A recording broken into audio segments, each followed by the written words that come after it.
detector serves to prevent or minimize water damage by providing an early warning when a water level is exceeded. It responds by setting off an alarm if connected to a Protect Pro Home series alarm system. Open the battery compartment by sliding the bottom of the sensor open. Now insert the batteries in the housing as illustrated.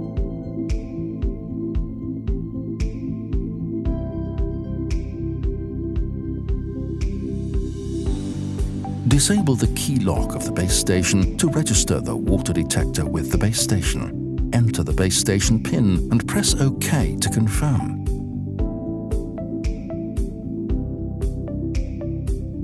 Now press the menu up arrow button and then the down arrow button. The display shows Register.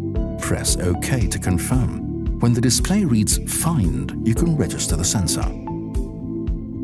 Actuate the sensor by dipping it into a glass of water or similar object. The base unit displays the name of the sensor, that is, Water Sensor 1. The water sensor is now shown at the base station. Press OK.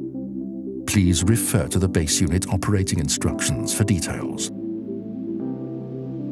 You can now use the screws or adhesive pads from the package to mount the water detector.